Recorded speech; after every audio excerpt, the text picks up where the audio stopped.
Please take your seat. माननीय सदस्यगण, corona virus से उत्पन्न वैश्विक महामारी का यह तीसरा वर्ष है। इस दौरान हमने भारत के लोगों की लोकतांत्रिक मूल्यों में अगाध आस्था, अनुशासन और कर्तव्य परायणता को और मजबूत होते देखा है। आज जब भारत अपनी आज़ादी के 75 वर्ष पर अमृत महोत्सव मना रहा है, तब प्रत्येक भारतवासी की यह संकल्प शक्ति भारत के उज्जवल भविष्य के लिए असीम विश्वास पैदा करती है। इसी विश्वास के साथ मैं संसद भवन के इस ऐतिहासिक सेंट्रल हॉल से प्रत्येक भारतवासी का अभिनंदन करता हूं। मैं आज संसद के इस समवेत सत्र में देश के उन लाखों स्वाधीनता सेनानियों को नमन करता हूं, जिन्होंने अपने कर्तव्यों को सर्वोच्च प्राथमिकता दी और भारत को उसके अधिकार दिलाए। आज़ादी के इन 75 वर्षों में देश की विकास यात्रा में अपना योगदान देने वाले सभी महानुभावों का भी मैं श्रद्धापूर्वक स्मरण करता हूँ। अमृत महोत्सव के इस कालखंड में देश की महान विभूतियों से जुड़े विशेष अवसर भी सभी देशवासियों को प्रेरणा दे रहे हैं। गुरु तेग बहादुर जी का 400वां प्रकाश वर्ष पर्व, श्री अरविंदो की 150वीं जन्म जयंती, V.O. चिदम्बरम पिल्लई का 150वां जन्म वर्ष और नेताजी सुभाष चंद्र बोस की 125वीं जन्म जयंती जैसे पुण्य अवसरों को मेरी सरकार पूरी भव्यता के साथ मना रही है। सरकार ने इस वर्ष से गणतंत्र दिवस समारोह को नेताजी की जयंती पर 23 जनवरी से ही मनाने की शुरुआत की है। मेरी सरकार मानती है कि अतीत को याद रखना तथा उससे सीख लेना देश के सुरक्षित भविष्य के लिए बहुत ही जरूरी है। साहिबजादों के बलिदान की स्मृति में 26 दिसंबर को वीर बाल दिवस की घोषणा एवं 14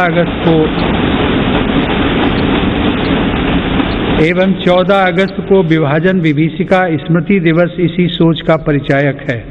सरकार ने भगवान बिरसा मुंडा को श्रद्धांजलि स्वरूप उनके जन्म दिवस 15 नवंबर को जनजातीय गौरव दिवस के रूप में मनाने का भी निर्णय लिया। माननीय सदस्यगण, आज़ादी का अमृत महोत्सव हम सभी भारतीयों के लिए अगले 25 वर्षों के संकल्पों को आकार देने का पवित्र अवसर है। मेरी सरकार सबका साथ, सबका विकास, सबका विश्वास और सबका प्रयास के मंत्र पर चलते हुए अगले 25 वर्षों के लिए मजबूत बुनियाद पर तेजी से काम कर रही है।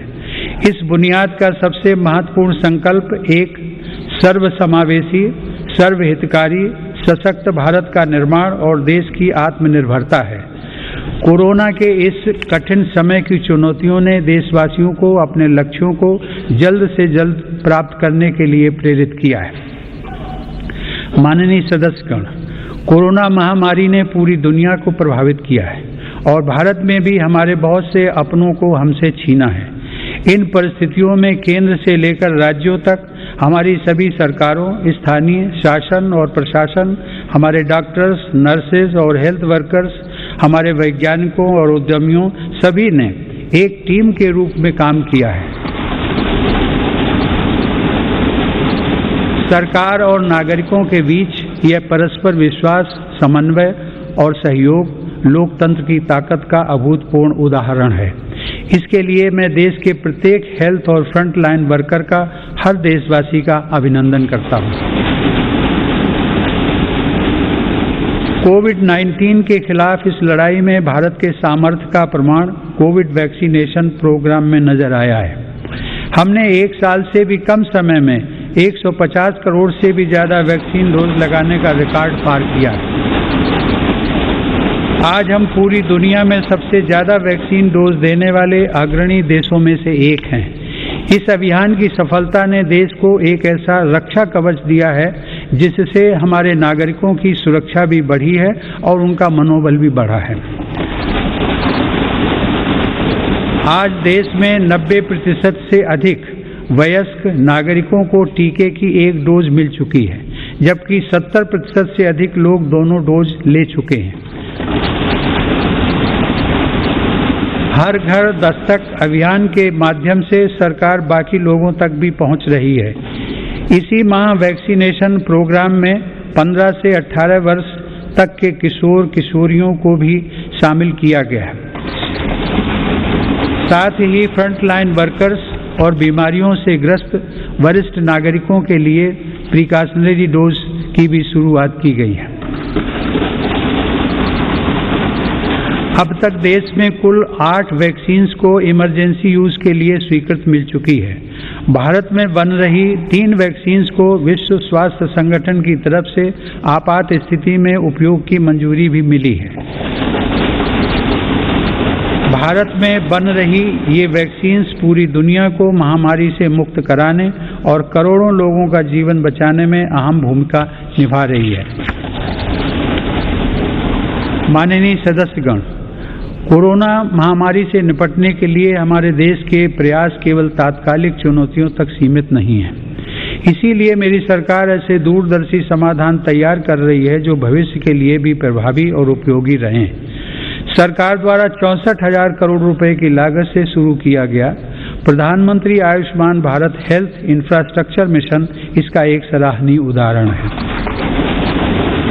इससे न केवल वर्तमान की स्वास्थ्य संबंधी जरूरतों को पूरा करने में मदद मिलेगी, बल्कि आने वाले संकटों के लिए भी देश को तैयार किया जा सकेगा।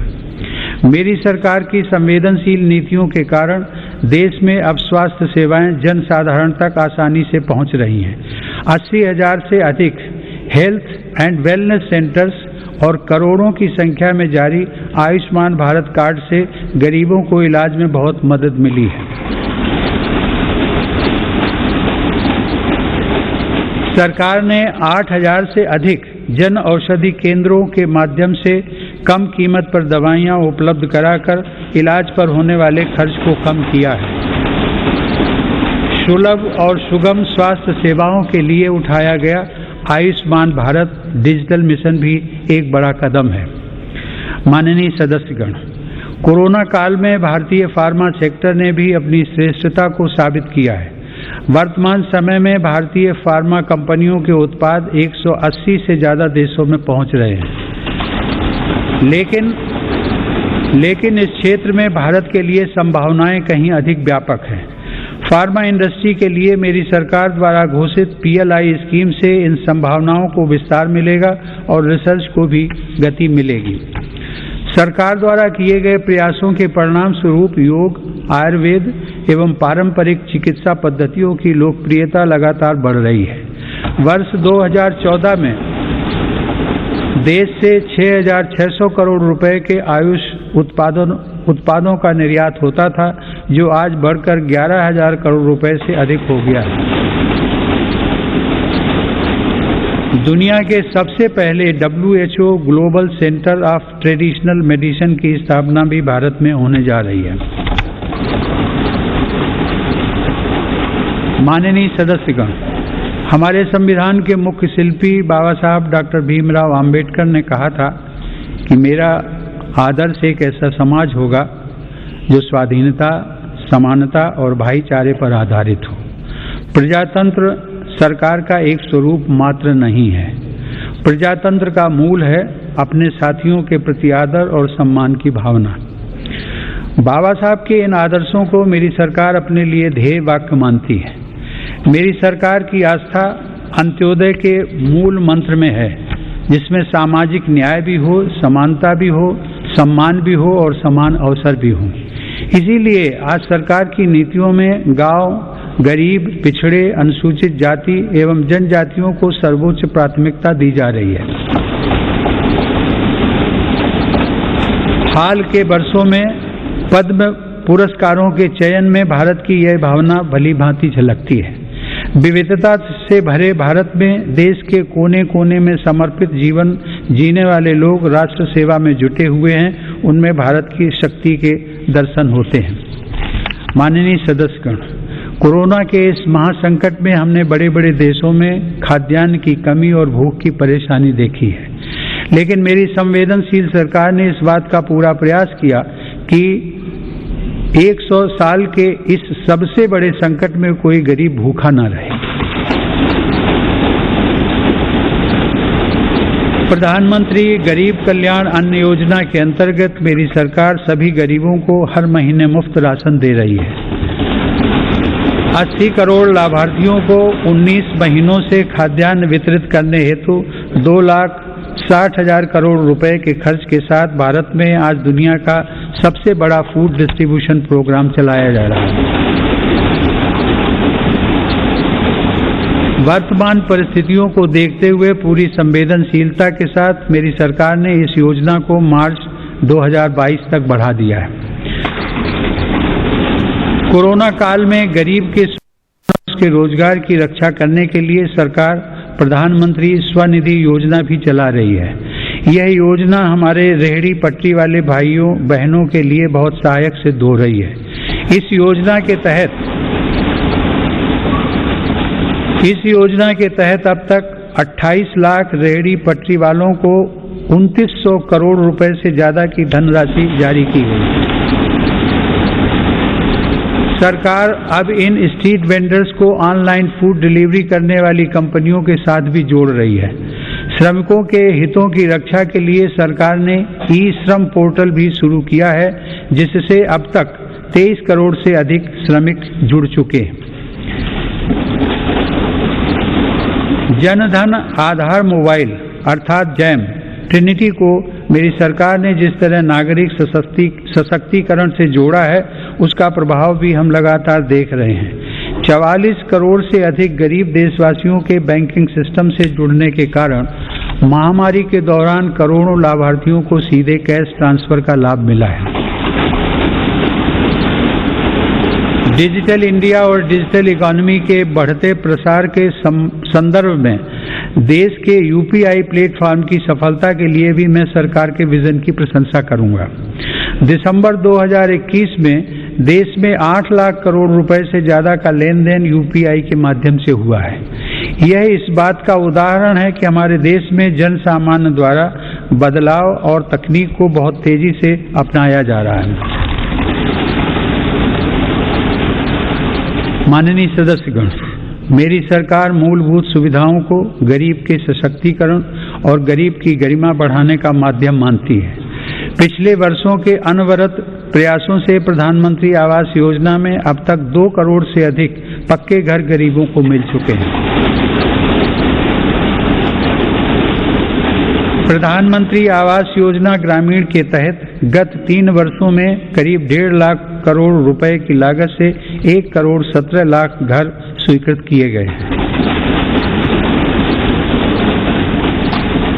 हर घर जल पहुंचाने के उद्देश्य से शुरू किए गए जल जीवन मिशन ने लोगों के जीवन में बड़ा बदलाव लाना शुरू कर दिया है। महामारी की बाधाओं के बावजूद करीब 6 करोड़ ग्रामीण घरों को पेयजल के कनेक्शन से जोड़ा गया है। इसका बहुत बड़ा लाभ हमारे गांव की महिलाओं, बहनों, बेटियों को हुआ है। ग्रामीण क्षेत्रों में लोगों को उनकी संपत्ति के दस्तावेज देने के लिए शुरू की गई स्वामित्व योजना भी एक असाधारण प्रयास है। इस योजना के तहत अब तक 27,000 गांवों में 40 लाख से अधिक प्रॉपर्टी कार्ड दिए जा चुके हैं। ये प्रॉपर्टी कार्ड न केवल विवादों को रोकने में सहायक हैं, बल्कि गांव के लोगों को बैंकों से मदद मिलना भी आसान हो रहा है। माननीय सदस्यगण, मेरी सरकार ग्रामीण अर्थव्यवस्था और देश के किसानों को सशक्त बनाने के लिए निरंतर काम कर रही है। वैश्विक महामारी के बावजूद साल 2020-21 में हमारे किसानों ने 30 करोड़ टन से अधिक खाद्यान्न और 33 करोड़ टन से अधिक बागवानी उत्पादों की पैदावार की। सरकार ने रिकॉर्ड उत्पादन को ध्यान में रखते हुए रिकॉर्ड सरकारी खरीद की है। रबी की फसल के दौरान 433 लाख मीट्रिक टन गेहूं की खरीद की गई, जिससे लगभग 50 लाख किसानों को सीधा फायदा पहुंचा है। खरीफ की फसल के दौरान रिकॉर्ड लगभग 900 लाख मीट्रिक टन धान की खरीद की गई, जिससे 1 करोड़ 30 लाख किसान लाभान्वित हुए। सरकार के प्रयासों से देश का कृषि निर्यात भी रिकॉर्ड स्तर पर बढ़ा है। वर्ष 2020-21 में कृषि निर्यात में 25% से अधिक की वृद्धि दर्ज की गई। यह निर्यात लगभग 3 लाख करोड़ रुपए पहुंच गया है। हार्टिकल्चर और शहद उत्पादन भी किसानों के लिए आमदनी के नए स्रोतों और बाजार तक उनकी बढ़ती पहुंच के महत्वपूर्ण माध्यम हैं। शहद उत्पादन को प्रोत्साहन देने से वर्ष 2020-21 में देश का शहद उत्पादन 1,25,000 मीट्रिक टन तक पहुंच गया है, जो कि 2014-15 की तुलना में करीब 55% ज्यादा है। 2014-15 की तुलना में शहद की निर्यात मात्रा में भी 102% से ज्यादा की वृद्धि दर्ज की गई है। किसानों को उनकी फसल के अधिक दाम मिले, इसके लिए उनके उत्पादों का सही बाजार तक पहुंचना जरूरी होता है। इस दिशा में सरकार ने किसान रेल सेवा शुरू करते हुए किसानों के लिए खुशहाली के नए रास्ते खोलने का काम किया है। कोरोना काल में भारतीय रेल ने सब्जियों, फलों तथा दूध जैसी जल्दी खराब होने वाली खाद्य सामग्री के परिवहन के लिए 150 से अधिक मार्गों पर 1900 से ज्यादा किसान रेल चलाई और करीब 6 लाख मीट्रिक टन कृषि उत्पादों की ढुलाई की। यह इस बात का उदाहरण है कि अगर सोच नई हो तो पुराने संसाधनों से भी नए रास्ते बनाए जा सकते हैं। माननीय सदस्यगण, कृषि क्षेत्र में देश की सतत सफलता और बढ़ते सामर्थ्य का सबसे बड़ा श्रेय मैं देश के छोटे किसानों को देना चाहता हूं। देश के 80% किसान छोटे किसान ही हैं, जिनके हितों को मेरी सरकार ने हमेशा केंद्र में रखा है। प्रधानमंत्री किसान सम्मान निधि के माध्यम से 11 करोड़ से अधिक किसान परिवारों को 1,80,000 करोड़ रुपए दिए गए। इस निवेश से कृषि क्षेत्र में आज बड़े बदलाव दिखाई दे रहे हैं। फसल बीमा योजना में नए बदलावों का लाभ भी देश के छोटे किसानों को हुआ है। इन बदलावों के बाद से अब तक 8 करोड़ से अधिक किसानों को मुआवजा के तौर पर 1 लाख करोड़ रुपए से ज्यादा की राशि दी जा चुकी है। खेतों के नजदीक जरूरी इंफ्रास्ट्रक्चर को विकसित करने के लिए भी मेरी सरकार अभूतपूर्व स्तर पर निवेश कर रही है। 1 लाख करोड़ रुपए के कृषि इंफ्रास्ट्रक्चर फंड के अंतर्गत हजारों परियोजनाओं को मंजूरी दी गई है। मेरी सरकार ने खाद्य तेल में आत्मनिर्भरता को ध्यान में रखते हुए 11,000 करोड़ रुपए की लागत से national mission on edible oil palm की शुरुआत भी की है। सरकार ऑर्गेनिक खेती, प्राकृतिक खेती और क्रॉप डाइवर्सिफिकेशन जैसे विशेष प्रयास भी कर रही है। यह आप सभी की जानकारी में है कि संयुक्त राष्ट्र ने वर्ष 2023 को इंटरनेशनल ईयर ऑफ मिलेट्स के रूप में घोषित किया है। मेरी सरकार इंटरनेशनल ईयर ऑफ मिलेट्स को देश के किसानों, self help groups, FPOs, food industry और जन सामान्य के साथ मिलकर व्यापक स्तर पर मनाएगी। मेरी सरकार वर्षा जल संरक्षण के लिए भी गंभीरता से काम कर रही है। देश में रेन वाटर हार्वेस्टिंग इंफ्रास्ट्रक्चर के निर्माण और पारंपरिक जल स्रोतों के जीर्णोद्धार के लिए विशेष अभियान चलाए जा रहे हैं। प्रधानमंत्री कृषि सिंचाई योजना के तहत विभिन्न परियोजनाओं और अटल भू जल योजना की मदद से देश में 64 लाख हेक्टेयर सिंचाई क्षमता विकसित की गई है।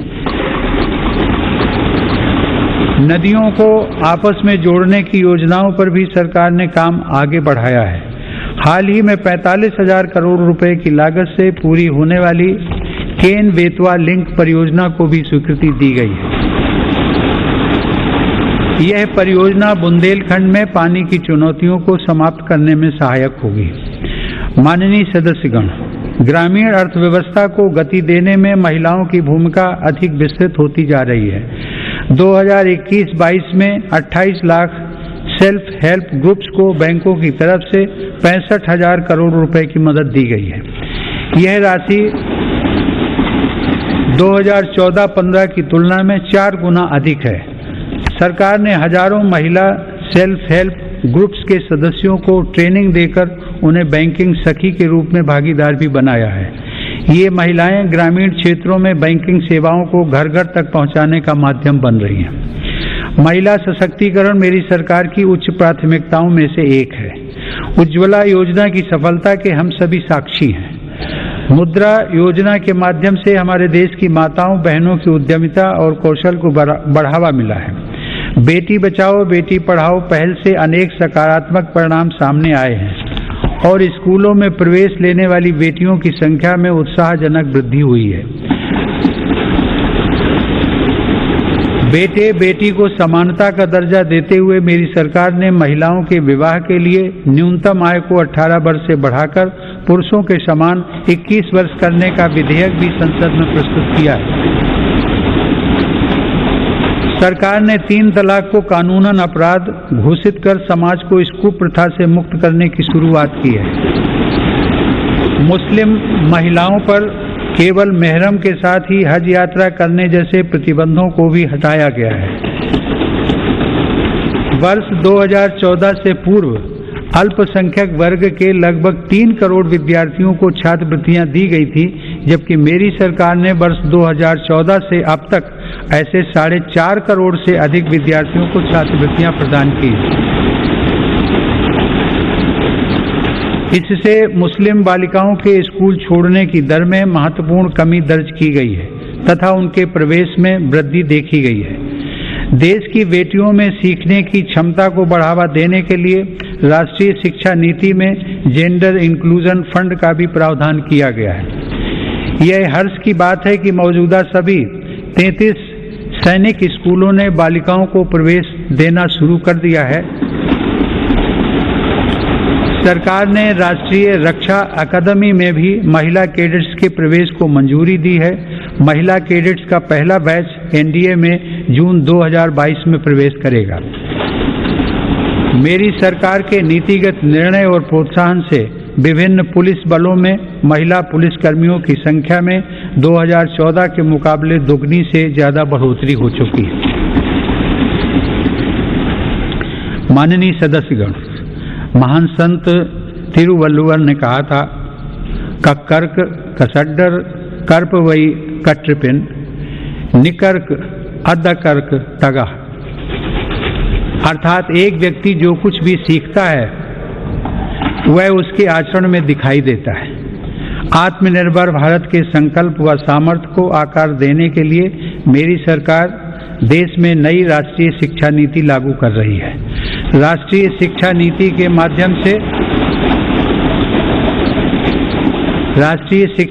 के माध्यम से स्थानीय भाषाओं को भी प्रोत्साहित किया जा रहा है। स्नातक पाठ्यक्रमों की महत्वपूर्ण प्रवेश परीक्षाएं भारतीय भाषाओं में भी संचालित करने पर जोर दिया जा रहा है। इस वर्ष 10 राज्यों के 19 इंजीनियरिंग कॉलेजों में 6 भारतीय भाषाओं में पढ़ाई शुरू हो रही है। स्किल इंडिया मिशन के तहत ITI, जन शिक्षण संस्थान और प्रधानमंत्री कौशल केंद्रों के जरिए पूरे देश में 2.25 करोड़ से अधिक युवाओं का कौशल विकास हुआ है। स्किल को उच्च शिक्षा के साथ जोड़ने के लिए UGC के नियमों में कई बदलाव भी किए गए हैं। कोरोना से लड़ाई के लिए स्किल इंडिया मिशन के तहत हेल्थ केयर से जुड़े 6 विशेष प्रशिक्षण कार्यक्रम शुरू किए गए। इनसे हेल्थ केयर सेक्टर को मदद मिल रही है। सरकार द्वारा जनजातीय युवाओं की शिक्षा के लिए हर आदिवासी बहुल ब्लॉक तथा एकलव्य आवासीय मॉडल स्कूल के विस्तार का काम किया जा रहा है। ये स्कूल लगभग 3.5 लाख जनजातीय युवाओं को सशक्त बनाएंगे। माननीय सदस्यगण, टोक्यो ओलंपिक के दौरान हम सभी ने भारत की युवा शक्ति की क्षमताओं को देखा है। इस अंतर्राष्ट्रीय प्रतिस्पर्धा में अब तक का बेहतरीन प्रदर्शन करते हुए भारत ने 7 मेडल जीते। टोक्यो पैरा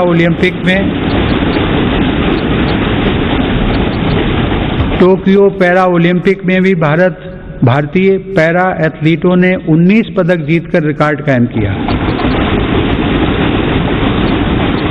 ओलंपिक प्रतिस्पर्धाओं तथा खेलकूद में भारत की उपस्थिति मजबूत करने के लिए केंद्र सरकार राज्य सरकारों के साथ मिलकर देश में सैकड़ों खेलो इंडिया केंद्र स्थापित कर रही है। पैरा स्पोर्ट्स में दिव्यांग युवाओं को ट्रेनिंग देने के लिए सरकार ने ग्वालियर में आधुनिक सुविधाओं से युक्त सेंटर फॉर डिसेबिलिटी स्पोर्ट्स की स्थापना भी की है। माननीय सदस्यगण, दिव्यांग जनों के लिए सुगमता, समानता और सम्मानपूर्ण जीवन के अवसर प्रदान करना एक समाज के रूप में हमारी सामूहिक जिम्मेदारी है। इस दिशा में आज सुगम्य भारत अभियान हमारी राष्ट्रीय संवेदना का परिचय दे रहा है। दिव्यांग जनों का जीवन बदलने के लिए देश में निःशुल्क सहायक उपकरणों से लेकर कॉकलियर इम्प्लांट सर्जरी जैसे प्रोग्राम चलाए जा रहे हैं।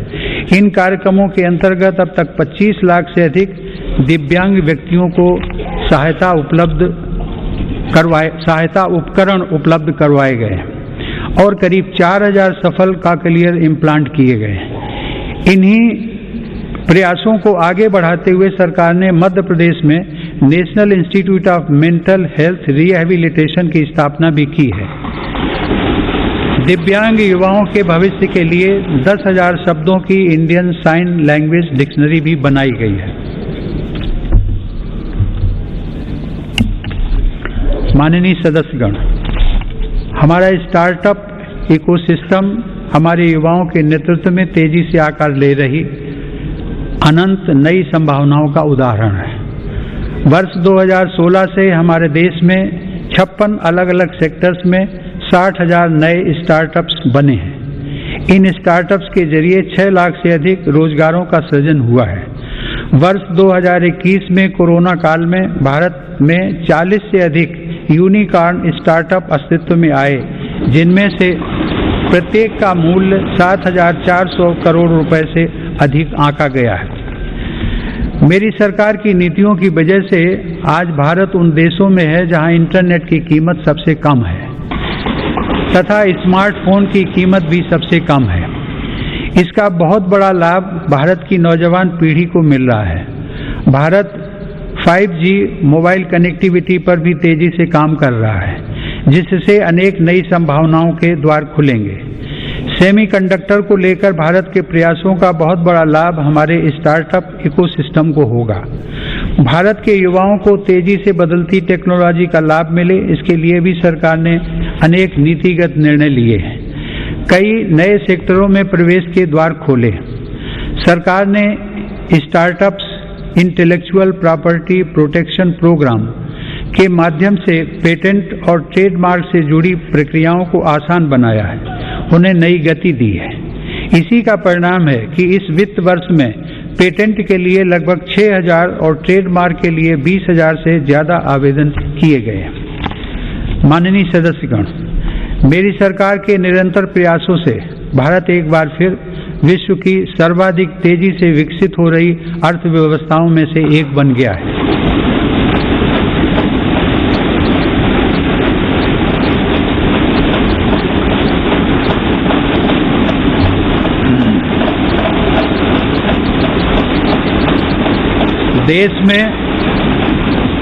देश में जीएसटी कलेक्शन पिछले कई महीनों से निरंतर 1 लाख करोड़ रुपए से ऊपर बना हुआ है।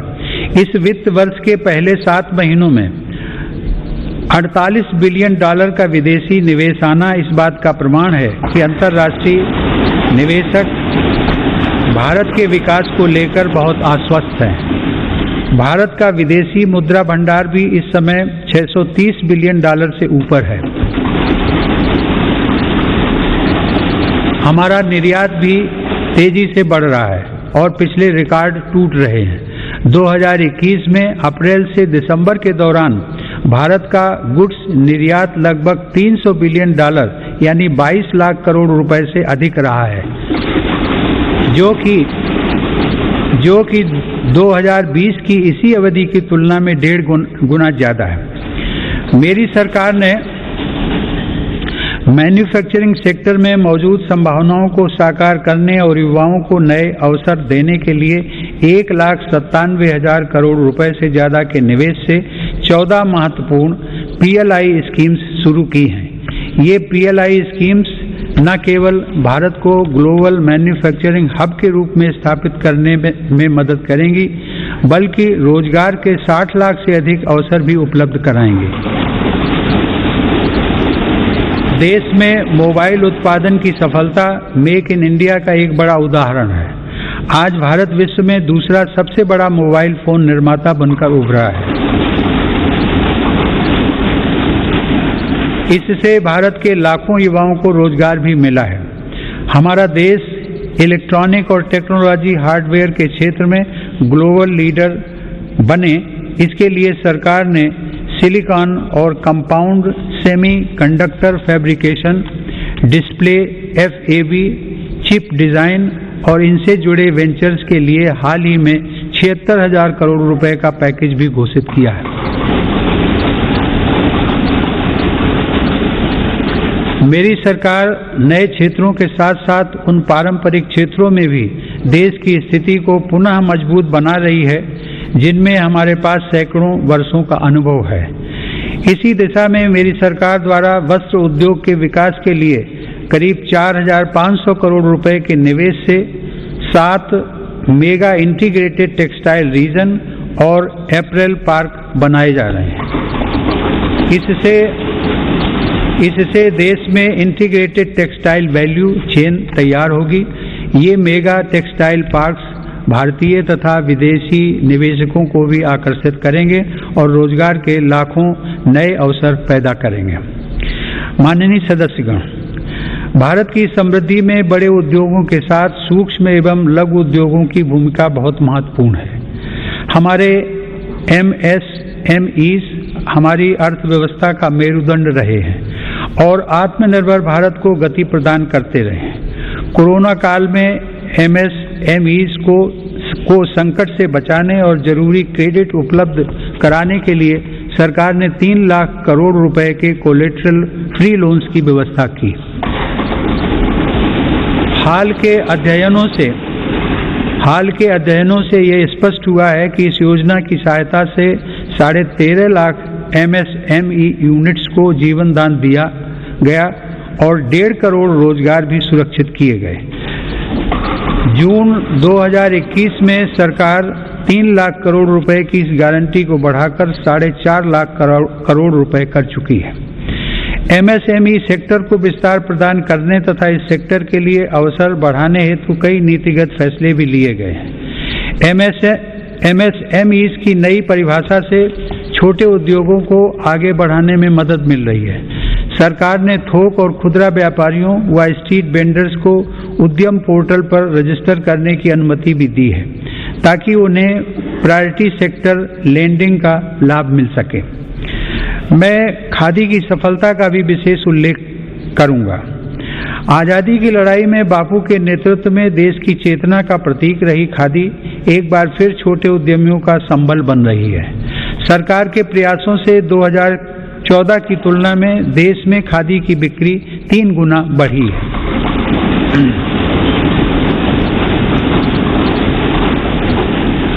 माननीय सदस्यगण, किसी भी देश के विकास का आधार वहां का इंफ्रास्ट्रक्चर होता है। मेरी सरकार की दृष्टि में इंफ्रास्ट्रक्चर सामाजिक असमानता को पाटने वाला सेतु भी है। इंफ्रास्ट्रक्चर पर होने वाले निवेश से न केवल लाखों नए रोजगार पैदा होते हैं बल्कि इसका एक गुणात्मक प्रभाव भी होता है। इससे व्यापार करना सुगम होता है, परिवहन की गति बढ़ती है और हर सेक्टर में आर्थिक गतिविधियों में वृद्धि होती है। मेरी सरकार ने इंफ्रास्ट्रक्चर विकास के कार्यों को और अधिक गति प्रदान करने के लिए अलग अलग मंत्रालयों के कामकाज को प्रधानमंत्री गति शक्ति राष्ट्रीय मास्टर प्लान के रूप में एक साथ जोड़ा है। यह प्लान भारत में मल्टी मोडल ट्रांसपोर्ट के एक नए युग का प्रारंभ करने जा रहा है। भविष्य के भारत में रेलवेज, हाईवेज और एयरवेज अलग अलग और अलग थलग इंफ्रास्ट्रक्चर नहीं होंगे बल्कि एक देश के एकजुट संसाधन के तौर पर काम करेंगे।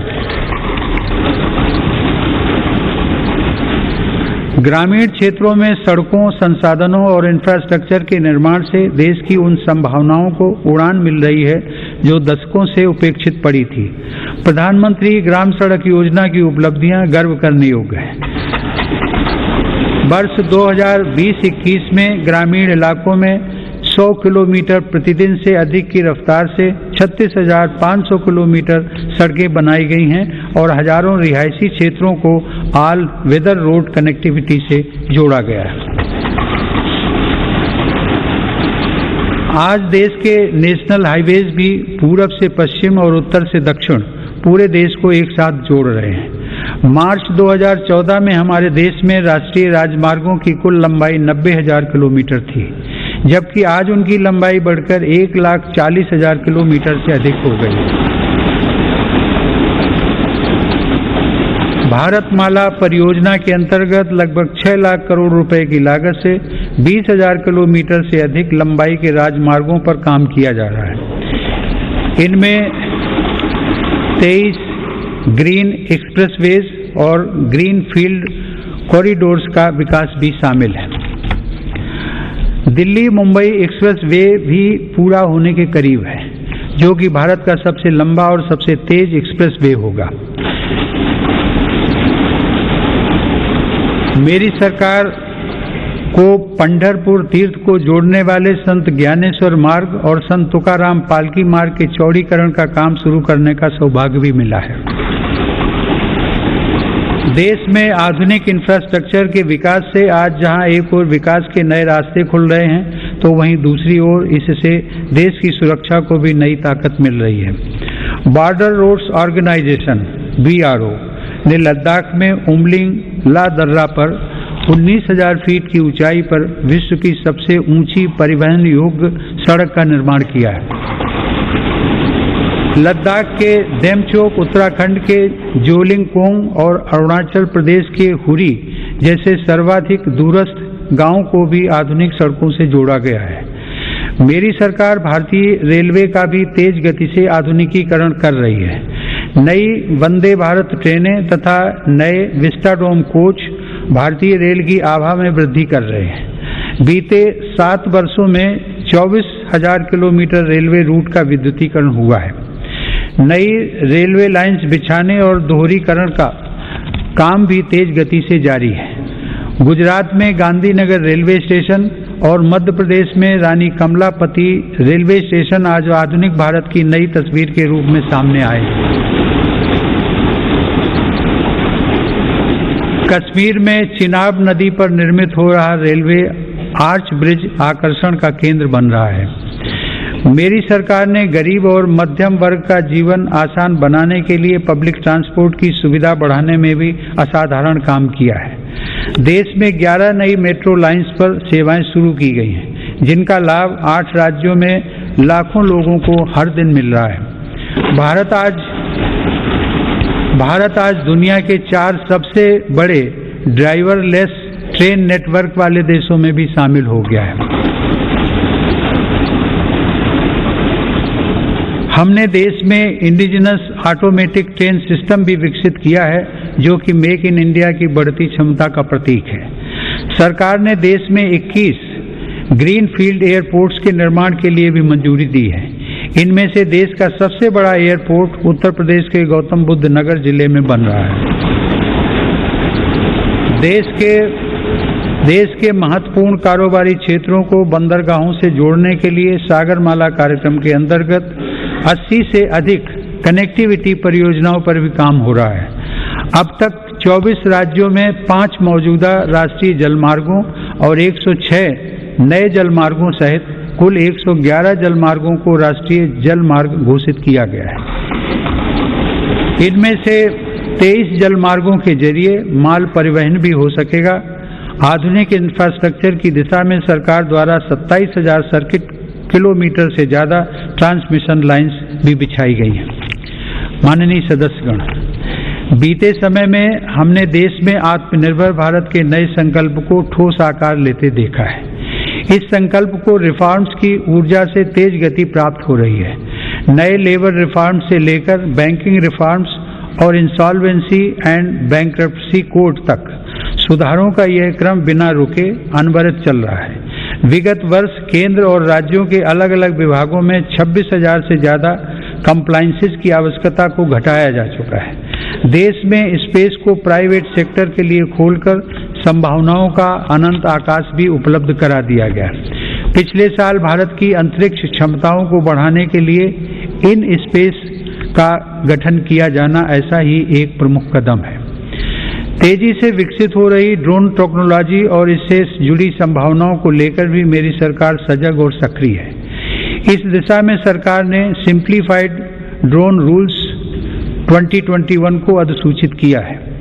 और ड्रोन व ड्रोन कलपुर्जों के देश में निर्माण के लिए PLI योजना भी शुरू की है। इससे देश को भविष्य की इस महत्वपूर्ण टेक्नोलॉजी में अपनी स्थिति को मजबूत बनाने में मदद मिलेगी।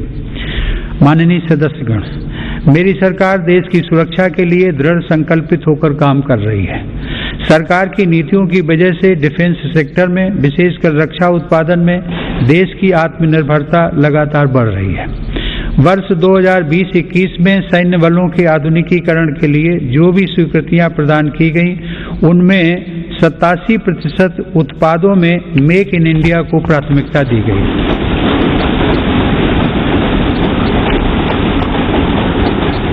इसी प्रकार 2020-21 में 98% उपकरणों से जुड़े अनुबंधों में मेक इन इंडिया को प्राथमिकता दी गई है।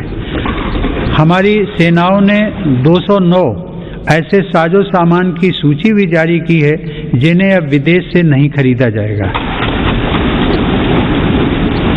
रक्षा उपक्रमों द्वारा 2800 से ज्यादा ऐसे उपकरणों की सूची जारी की जा चुकी है जिनका देश में ही निर्माण किया जाएगा। हिंदुस्तान एरोनॉटिक्स लिमिटेड के साथ 83 LCA तेजस फाइटर एयरक्राफ्ट के निर्माण हेतु अनुबंध किए गए हैं। सरकार ने ऑर्डिनेंस फैक्ट्रियों को 7 डिफेंस PSUs का रूप देने के लिए महत्वपूर्ण कदम उठाए हैं। इसके अलावा रक्षा क्षेत्र में प्राइवेट सेक्टर और स्टार्टअप्स को तेजी से बढ़ावा देने के लिए भी सरकार प्रतिबद्ध है। हमारा लक्ष्य है कि हमारी सेनाओं की जरूरत का सामान भारत में विकसित हो तथा भारत में ही निर्मित हो। माननीय सदस्यगण, तेजी से उभरते वैश्विक परिवेश में भारत ने अपने राजनयिक संबंधों को बेहतर बनाते हुए अपनी स्थिति को मजबूत किया है। अगस्त 2021 में भारत ने संयुक्त राष्ट्र सुरक्षा परिषद की अध्यक्षता की और इस दौरान कई अभूतपूर्व निर्णय लिए गए। भारत की अध्यक्षता में ही सुरक्षा परिषद ने पहली बार समुद्री सुरक्षा के विषय पर अपने एजेंडा आइटम के अंतर्गत समग्र रूप से विचार विमर्श किया। संयुक्त राष्ट्र सुरक्षा परिषद ने इस विषय पर पहली बार एक प्रेसिडेंशियल स्टेटमेंट को सर्वसम्मति से अडॉप्ट भी किया।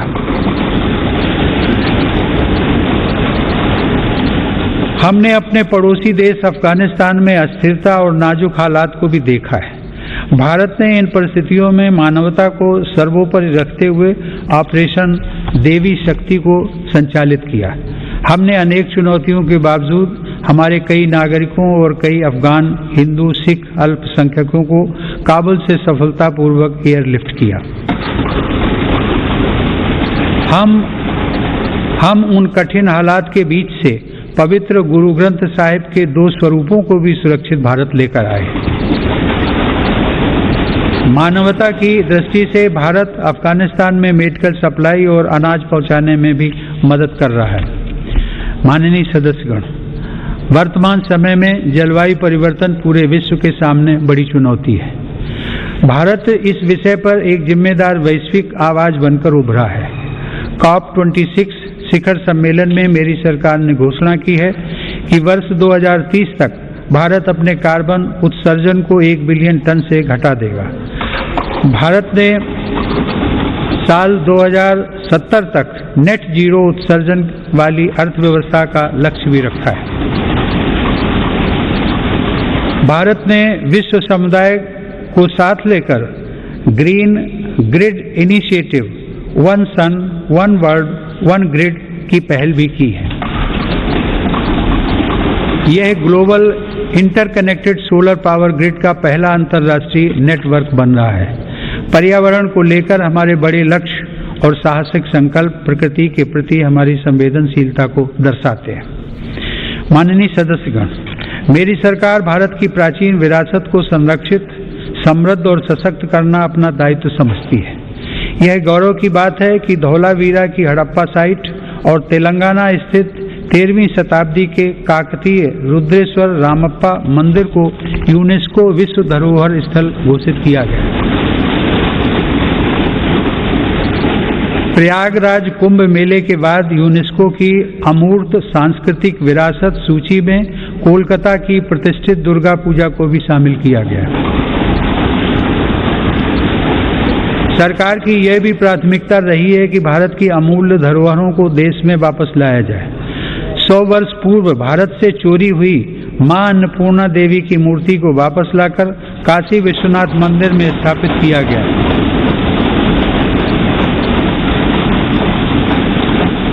दुनिया के अलग अलग देशों से ऐसी ही कई ऐतिहासिक धरोहरें आज भारत में वापस लाई जा रही हैं। हम सब जानते हैं कि विरासत और पर्यटन का एक दूसरे से गहरा नाता है। इसीलिए आज एक और भारत की आध्यात्मिक विरासत को फिर से जीवंत किया जा रहा है, तो साथ ही तीर्थयात्रियों और पर्यटकों के लिए आधुनिक सुविधाएं और इंफ्रास्ट्रक्चर का विकास भी हो रहा है। मेरी सरकार की स्वदेश दर्शन एवं प्रसाद योजनाएं इसमें बड़ी भूमिका निभा रही हैं। गोवा के 60वें मुक्ति दिवस के अवसर पर फोर्ट अगुआडा जेल परिसर में स्मारक का जीर्णोद्धार करके उसका उद्घाटन किया गया है। यह गोवा मुक्ति संग्राम के सेनानियों के अविस्मरणीय संघर्षों का स्मारक है। माननीय सदस्यगण, आजादी के अमृत काल में एक भारत श्रेष्ठ भारत के हमारे संकल्प के आधार पर आज लोकतांत्रिक मूल्यों के साथ विकास के नए अध्याय लिखे जा रहे हैं। जो राज्य और क्षेत्र उपेक्षित छूट गए थे, आज देश उनके लिए विशेष प्रयास कर रहा है। जम्मू कश्मीर और लद्दाख क्षेत्र में विकास के नए युग का आरंभ इसका एक बड़ा उदाहरण है। मेरी सरकार ने जम्मू कश्मीर के औद्योगिक विकास के लिए लगभग 28,000 करोड़ रुपए की लागत से नई सेंट्रल सेक्टर स्कीम शुरू की है।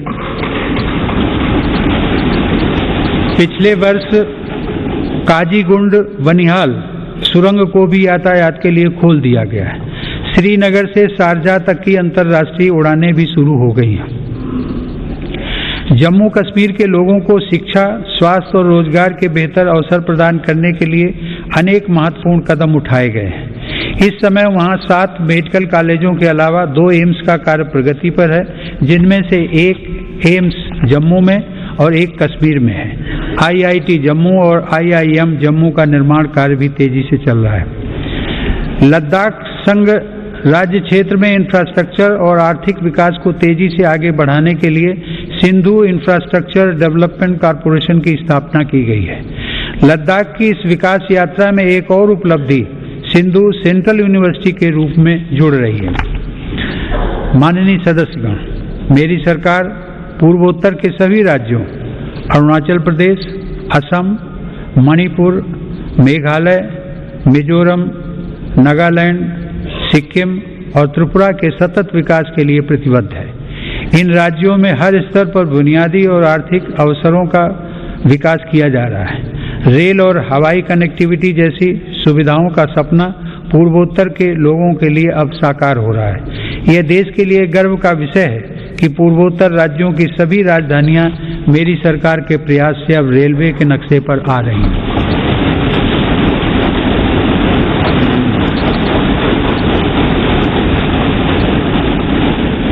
ईटानगर के होलोंगी में एक नए एयरपोर्ट की स्थापना की जा रही है। हाल ही में त्रिपुरा राज्य के महाराजा वीर विक्रम एयरपोर्ट में एक नया और आधुनिक टर्मिनल खोला गया है। पूर्वोत्तर का यह विकास भारत की विकास यात्रा का एक स्वर्णिम अध्याय सिद्ध होगा। कुछ दिन पहले ही 21 जनवरी को मेघालय, मणिपुर और त्रिपुरा की स्थापना के 50 साल पूरे हुए हैं। आजादी के 75 साल पूरे होने के साथ इन राज्यों की यात्रा भी हमें विकास के नए संकल्पों के लिए प्रेरित कर रही है। पूर्वोत्तर में शांति स्थापना के लिए मेरी सरकार के प्रयासों को ऐतिहासिक सफलता प्राप्त हुई है।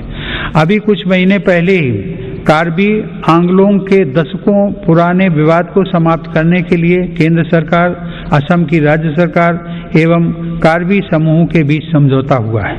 इससे इस क्षेत्र में शांति और खुशहाली का एक नया अध्याय शुरू हुआ है। सरकार द्वारा किए गए प्रयासों से आज देश में नक्सल प्रभावित जिलों की संख्या भी 126 से घटकर 70 रह गई है। माननीय सदस्यगण, मेरी सरकार नागरिकों की जरूरतों के प्रति सरकारी विभागों को अधिक से अधिक जवाबदेह बनाने के लिए कृत संकल्प है। बकाया मामलों में निपटान हेतु तथा स्वच्छता के लिए भारत सरकार के प्रत्येक मंत्रालय में विशेष अभियान चलाया जा रहा है। मिशन कर्मयोगी के अंतर्गत सिविल सर्वेंट्स की क्षमता बढ़ाने के लिए सरकार ने कैपेसिटी बिल्डिंग कमीशन की स्थापना की है। मिशन कर्मयोगी सिविल सर्वेंट्स के कैरियर में भी सहायक होगा और राष्ट्र निर्माण की नई जिम्मेदारियों के लिए उन्हें तैयार भी करेगा। न्याय प्राप्ति को सरल और सुगम बनाने के लिए भी देश में कई महत्वपूर्ण कदम उठाए जा रहे हैं। टेली लॉ प्रोग्राम के माध्यम से मुकदमों से पहले सलाह देने के लिए एक प्लेटफॉर्म का गठन किया गया है। विवादों के निपटारे में गति लाने के लिए मेरी सरकार ने राज्यसभा में मध्यस्थता विधेयक 2021 पेश किया है। माननीय सदस्यगण, आज देश की उपलब्धियां और सफलताएं देश के सामर्थ्य और संभावनाओं के समान ही असीम हैं। ये उपलब्धियां किसी एक संस्था या प्रतिष्ठान की नहीं है, बल्कि देश के कोटि कोटि नागरिकों की है। इनमें करोड़ों देशवासियों का श्रम और पसीना लगा है। ये सभी उपलब्धियां हमारे महत्वाकांक्षी लक्ष्यों की लंबी यात्रा में एक तरह से मील का पत्थर है और आगे बढ़ने के लिए हमारी प्रेरणाएं भी हैं। वर्ष 2047 में देश अपनी आजादी की शताब्दी पूरी करेगा। उस समय के भव्य, आधुनिक और विकसित भारत के लिए हमें आज कड़ी मेहनत करनी है। हमें अपने परिश्रम को पराकाष्ठा तक लेकर जाना है और यह सुनिश्चित करना है कि अंततः इसके लाभकारी परिणाम निकले। इसमें हम सबकी भागीदारी है और समान भागीदारी है। कोरोना काल में आप सभी सांसदों ने जिस तरह अपनी जिम्मेदारियों का निर्वहन किया और सभी सावधानियों का पालन करते हुए दोनों सदन संचालित हुए, मैं उसके लिए आप सभी की सराहना करता हूं। आप सभी सांसदगण करोड़ों देशवासियों की आशाओं आकांक्षाओं के सारथी हैं। इसी भावना के साथ हमें आगे भी काम करते रहना है। मुझे पूरा विश्वास है कि हम सब मिलकर अपने महान भारतवर्ष को गौरव के शिखर तक लेकर जाएंगे। इसी भावना के साथ आप सभी का एक बार फिर से अभिनंदन। आप सभी का बहुत बहुत धन्यवाद। जय हिंद।